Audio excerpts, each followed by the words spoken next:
Hello and welcome. We're glad you joined us here on Victory Network. And this is the program Vision Plus. I'm Bonnie Libhart, along with Emily. Do you remember my name? Oh, yeah, that's your name. I remember now. I wasn't really sure there for a second until you helped me out there. Well, I've only known you for 30 years. No, you have an excuse. Now, wait a minute. There's no way I'm going to claim I have a daughter that's that age. You do, honey. You got one 4 years older than me. You are ancient. Hey, I was going to say to our people that we're going to do what I might call how to find your God-given gifts and what to do with them today. And we have some 4 suggestions. Right. And it's Bonnie's not like going to preach today. So everyone, turn it up. This is a rare special here. No. But it is something, but when you were saying, hey, you got me so off when about the age. See, I blew it for her, right? I won't admit that. But what I was going to do, if this is colored television, they're going to see my face going red from the bottom of my toes to the top of my head. I thought you just had on a new shade of blush. Oh, I kind of like that, I tell you what. But, you know, here at Victory Network, they've been talking about, and just a little bit, about the current holiday that's coming up. And I am just going to... You mean Thanksgiving?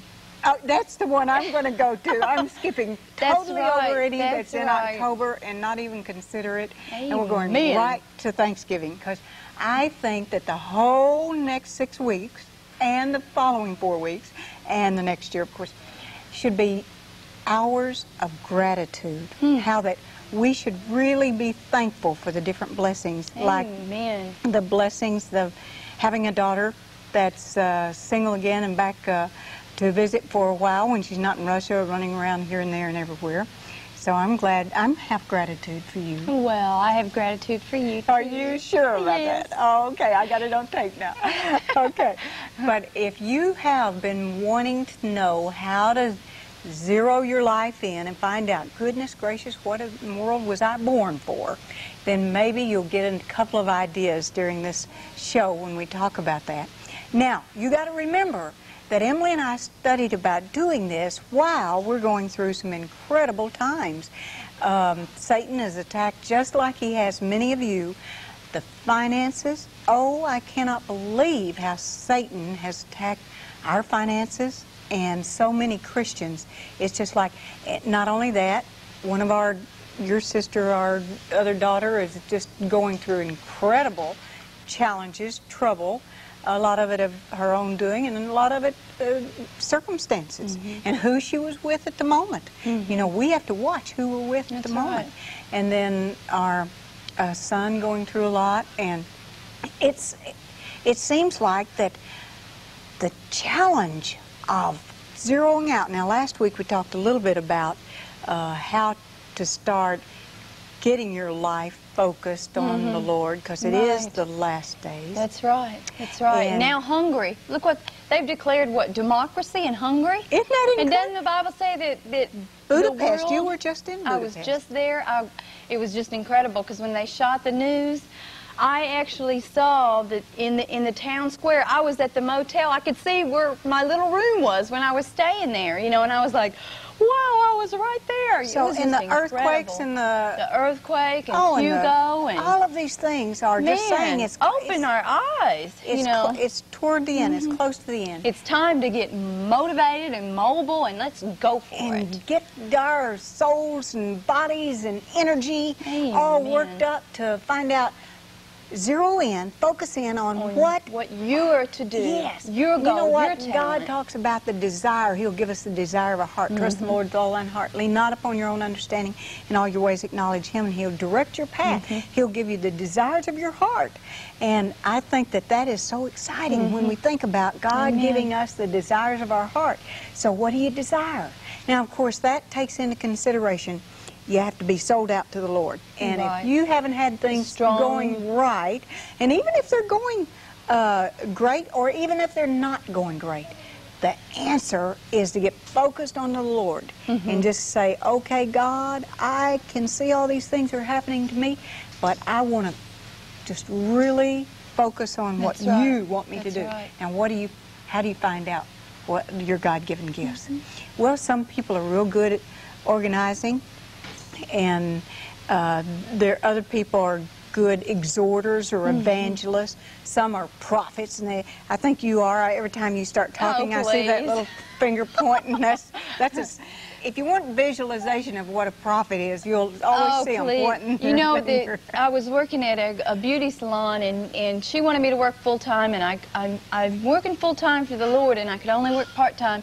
But one of her complaints was, she would say, well, you're just a preacher, you're just a preacher. And I would say, I'm not a preacher, I promise I'm not a preacher. I just love the Lord, and when I get on TV, I talk about him. You know, I'm sorry. There at the beauty shop and she's like, you're just a preacher. And I'm like, oh, please. But, you know. Oh, you could have been accused of a lot worse things than that. I know. But there are people, prophets, teachers, evangelists, all of the different gifts that we have. And I think there still are apostles, natural thing. too. If you're outgoing and vivacious and you love people, you're probably an evangelist. You are an exhorter. You're a person that will go out and tell people.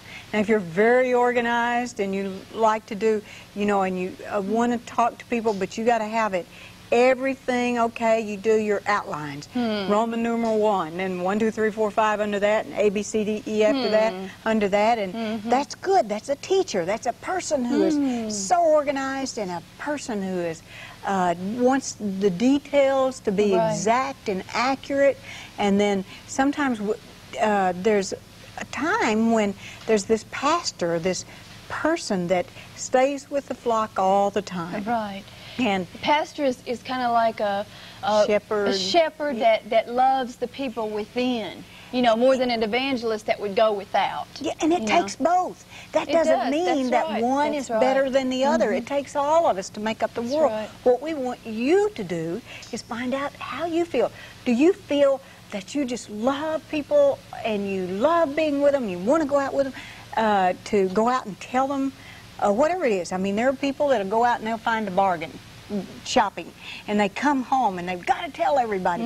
Other people will maybe not be as outgoing or vocal about things that they feel just as enthusiastic about. The woman who finds a bargain, who is more of a teacher, reticent, introverted, into the detail. Yes, and getting it precise. Yes, that person won't necessarily tell a lot of people about the bargain they got when they're shopping, for instance. But they're still a person that's just inside of them. They're just as happy as the person who tells the whole world about it, about what they've gotten. Now, so what we want to do in these ideas, finding your God-given gifts, you find a desire. And I think it was interesting that I had some notes from 1984, which now seems like a long time ago. You know, and I was looking through them, and my desire worked in radio and television. Of course, been worked in commercial television. Wanted so much to work in Christian television. I just asked the Lord. I said, Lord, I'd like to work in Christian television. I wrote it down in my 1984 journal that I was keeping. I took some pages out of it and brought it along. Because I think this is actually written in 1984. That I would like to ask God for a Christian television program, and then it went on. I made it, you know, specific and attainable and personal, and I think that's what you do when you're asking God for something. Surely, if you want a husband or whatever it is, I think it's okay to say, I like one that's 6 feet tall and he's a pastor or he's a teacher or whatever. You know, it's okay to ask for specific Honey, my list is so long. I mean, it probably has to be God himself. You know what I mean? It's too specific. I need to get more flexible. One of my friends, Donna, kind of looked at me and said, we're going to have a tough time finding this guy. Well, you only need one. It's like, you know, somebody, if you're selling your house, you only need one buyer. One. Yeah, right. One buyer that ends up buying your house, or one husband that ends up being... Well, I better just plan to work for the Lord like I am for a while. But after you have focused in on what your desire is, see, if you don't want to go to Russia or to Africa as a missionary, don't worry, God's not going to send you there. He's not going to make you into something you're not. You don't want to. He is going to take your availability, not your ability, your availability, and combine it with your ability and your desire, whatever things you desire when you pray. Believe that you have them and you shall have them. That desire, He will manifest it in opportunities that may come about in ways you could never expect it to. Right. Then you have to have the faith to go forward with that. That's Now, right. in having the faith, you're calling into being those things which are not as if they were. God will not have you decide on something that you don't really want to do. But you have to have the faith that you're going to accomplish that. Okay, for us, that God is going to work in our daughter's life. God is going to work in our son's life. God is going to work in our finances. And if He doesn't, hey, I'll be over at your house for a meal, maybe. I mean, however He works it out. I'm not sure how He'll do it. She likes roast beef, potatoes, and gravy. No. Salads and no. Oh, salads. Okay, right. Salads, oat Forget the red meat. And forget the wine and pleasant bread. From now on, I'm just going to be on a Daniel fast for the rest of my life. Fresh fruits and fresh vegetables. Right. But we have to have those. Then He says to meditate on the Word. This morning, I know all of you do things like this, but I have to discipline myself so much that I actually turn the oven timer on for my 30 minutes of meditation. Wow, that's a good idea. Otherwise, I thought, I'm letting the phone ring. I'm letting anybody knock on the door. What if I wasn't here? What if I'd gone to the grocery store? I wouldn't be answering the door or the phone. So when you are praying, you pray, and you got to get... I don't know how you are, but I talk. I mean, when I was a little child, my mother had to have my tongue clipped because I was tongue-tied like that. And I think she clipped it too far the second time the doctor did it. So it is loose at both ends for sure. So for me to be quiet is really a challenge. I knew there was a reason. I just knew. So what I have to do is actually turn the oven timer on. And I get in front of, I could hardly wait till you left this morning because I was going to hightail it. Thank you so much. No, I wanted to get, I love being with you and listening to you talking. But in I want to get in I'm there. Not so pleasant. I want to get to that sofa and get down on my knees and hug those pillows and get my mouth shut. And that was not easy. But I think in order for us to hear from Him, that still, quiet voice. Right. That we have to listen. You know what He had me doing, and He may have you doing the same thing, to write about myself after I was to get up. Every time, if I get up and answer the phone, or if I think of something I should be doing, you'll always think of a load of wash you could be putting in, or a load you could take out of the dryer, whatever. Well, what I did was, He said, I just know, He said to write down my own, what I feel about myself. If we use the terms I used in college when I was teaching management development, your self-image. What do you think about yourself? What do you think of yourself? And then if you're creating God's image, what would you be like if you were the kind of child God would have? Taking all the limits off. Yeah. What would you be like? Boy, when I wrote down, took 2 different pages, and on the one, I put it in the computer if you want to go pull it up. Oh, boy. No, I'll let it be I read well, when I said about I'm selfish, I'm evil most of the time, I think, I'm contrary, honorary, didn't know how to spell that word, honorary, but I know my dad always said said you wrote honorary. Honorary. No. Okay. O-N-O-R, I don't remember how. But, and that I'm, I'm just... so many things that I am. Procrastinator. I sometimes don't believe.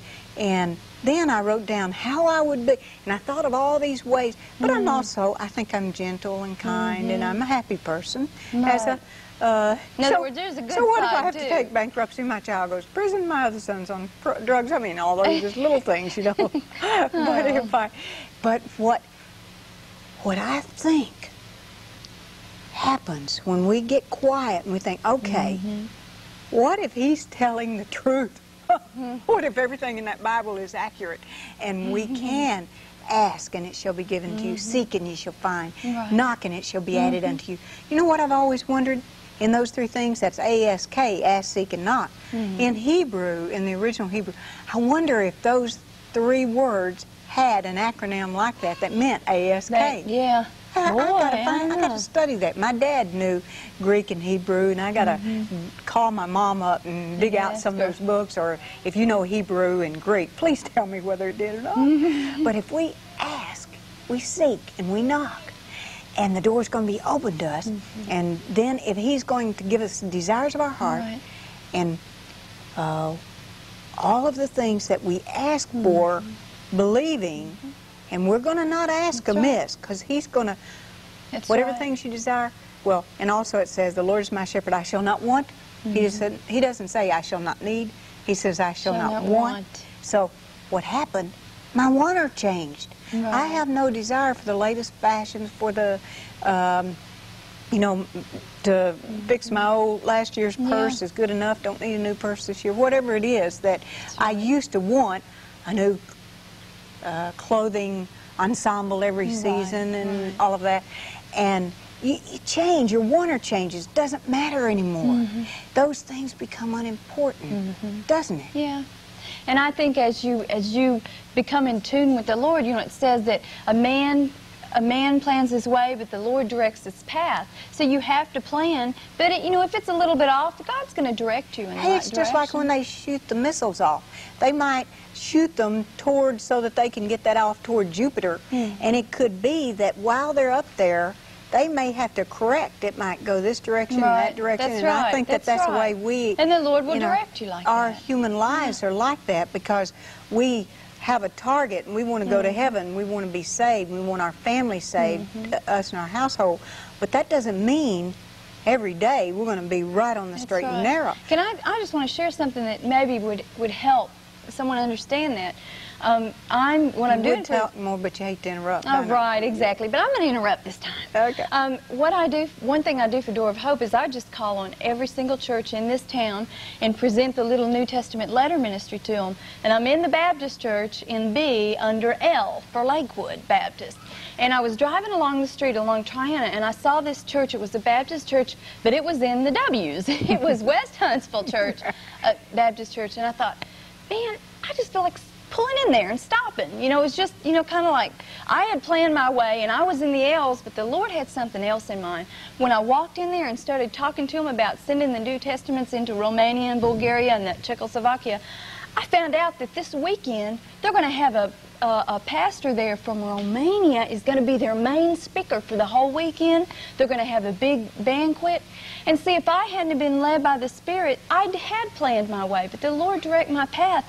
Now I get to meet a man from Romania and speak with him and tell him what I'm doing. And it happened to be that Rocky Coyle answered the phone when I called him back to set something up. And it was Rocky answered the phone. Yay. And he knew me, and we're just going to get something really neat set up. And it was so neat. Well, he's here at Victory Network. That's right. So, that's right. See, so it just... See, the Lord directed my path. But if you stayed in bed wanting God to push you out of bed of the morning and push you into getting dressed and push you, I mean, you got to do your part. We do a lot of pushing. You got to get out of bed, get yourself dressed, right. have a focus for what you want to do that day, that week, that year, and that doesn't mean it's going to go exactly like that. But you can't just. He works out ways we can never think of. I think that Chuck and Vicki could never have thought of when they originally started the Victory Network, and they were just on some radio stations, and then it went into newspaper, and then they may not have even thought of television at that time.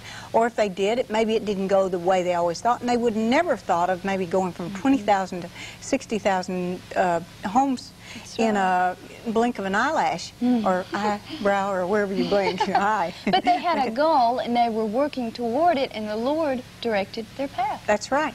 So what I want to do, let me give the 4 points so that we don't... Go for it. Now comes the preaching. Yeah. No. I thought for you, if you could see a new you, not just your old carnal self like we all have, and our carnal, earthly, worldly desires, but how would you be if you were just in the presence of Jesus all the time? And wouldn't that be neat to find that out? And then after you find that out, then I think that one of the things that Jesus did, he was so gentle and kind and positive about day-to-day living. When they brought the children up, or they brought those, I can just imagine it. I'd love to see it. I can hardly wait to see all those people in heaven when he's talking about, they brought the lame and the blind and the maimed and all the kinds of illnesses. Can you imagine not seeing from the time you were born? You could see that day, and I can just see those little arms growing out when he had the arms growing out, and how they felt. Well, how would you feel? What kind of gratitude would you have if you could be just like you want? You know that God makes up the difference for us. That grace, that favor that we have with him, that difference where he makes it up. I call it the blind spot. I think that I've heard that other places, I'm sure you know. Car manual. Yeah, from where you are to where you want to be. And so we have to be positive. It's all right to use the word positive. I think sometimes we're so afraid of saying I have a positive mental attitude because the New Age movement uses those words that we don't want to even, we hesitate to say positive. Well, positive is the right attitude. It's a good attitude. Absolutely. Really. But it's calling into being those things which are not as if they were. Calling into the good feelings of how you would be if Jesus had completed you as he wants you to be, as we will be When in I heaven. get up in the morning to visit the churches, I approach it with enthusiasm. I have to believe in my heart that I'm going to see those people and that they're going to get excited about it. You know, if I thought, well, they're just not going to like me and they're just not going to want to do it, and, you know, if I had that kind of a negative attitude, I wouldn't get anywhere. And it's the same way with everything. And you have to express your gratitude that we live in a country where there are secretaries and pastors and ministers and preachers and all of the people that are there, the priests that are there, so you can go call on them in the daytime. They're not just Sunday morning ministers. Thank God. And that we have to have when I look at these autumn leaves, October is the most exciting month because we have the quiet time of summer's over, the real rush of holidays aren't here. It's a time of just contemplating, reflecting, of thinking about where we come from, where we are, and where we want to go with our life. So the third thing, if I said it already, I'll say it again, is expressing our thanksgiving, our gratitude. And then fourth, to let our faith grow, to believe that we will be able to become that person. I call it the act as if principle. The go ahead and be outgoing when you friendly to people at church, to people on the street, to people that you want to tell about Jesus. Or just let them see. This morning I had a wonderful experience. We had Linda and Steve are getting married at the real estate office where I work. And Linda was there, and we had her a ginger jar with $301 bills stuffed down it. She loved it. And we had food. Everybody, about 30 people or whatever, brought their food. Well, lo and behold, they asked me to say the prayer. And it just pleased me so much when anybody asked me to say anything. I just wish that I could speak at every church, at every group, in every place. I mean, I've seen visions of, the Lord has shown me where there's hundreds of thousands of people. There's no end. It must be heaven, because I haven't been asked to do that here. I'm going to sing in the choir in heaven, ever, hopefully. Most I've ever had is maybe 5,000 to 10,000 people at one time in Dallas. All. But well, you had quite a few just recently in Charlotte, North Carolina, so that was fun. But okay, so here we go. How to find your God-given gifts and what to do with them. You first of all identify where you are. Really see the new you by identifying, are you a person who likes to be in front of the crowd, an exhorter, an evangelist type person? Are you a person who is very organized? Are you one that you enjoy doing the background work, that's more fun to you, and you just don't want to be out there speaking, don't want to be doing the things out front? Sometimes now people the Lord has us speaking when that's not really our desire, but He has us doing that. True. And this is really a 3-day workshop. We're combining and bringing minutes? down to 30 we have minutes. 10 minutes for each day. Yeah, right. And Cram course. and then to have gratitude. I think that's one of the main Yes. things, is to have gratitude, and then to have the faith that you can accomplish that. And I just think that is so exciting. I think it's interesting that in 1984, when I was working primarily in radio and television, that was not in, well, Women's Aglow program that I did for 6 years, that was Christian That was a too. Christian program. And when we, I remember that. yeah, and then we worked with another series that was, we did call it Vision Plus, but I was looking for Vision Plus, and I had forgotten about it. When She had actually written Vision, Plus television show. I believe it. I can 5 see it. I years followed ago. the plan God has given me, and then lo and behold, Vicki asked me to do the program a year ago now. Let's see, I was trying to think of our anniversary date, but it's just September, right out. October, something like that. Yeah, it's real important to have this anniversary date. But if you would like to know more about that, I have a lot of material that I could send you, and I'll be happy to send it to you. You can just get in touch with us, 461-8148 here at Victory Network. Get in touch with us at home, 539-3337, Bonnie Libhart or Emily Libhart. I'll be happy to share that material with you. If you really like to have us help you find your God-given gifts and to know how to take action on those, I'll be so happy to help you with that, because I think it's important that we know our place in the kingdom of God. It's important to know our place and to put on our armor, and it's time to go for it. That's Whatever right. you are supposed to do, go for it. And we want to just pray right now that as we go through the end of this October time, that you can remember you don't have to participate in the worldly holidays. You can just take an attitude of gratitude, have people over at your home, and just jump over that holiday that the world calls a holiday or Halloween, because we really feel like that is not from God. And then go on to just being thankful and start your Thanksgiving early. That's right. And I'm Bonnie Libhart along with Emily Libhart, and let us know if we can help you in any way. And bless your heart for watching.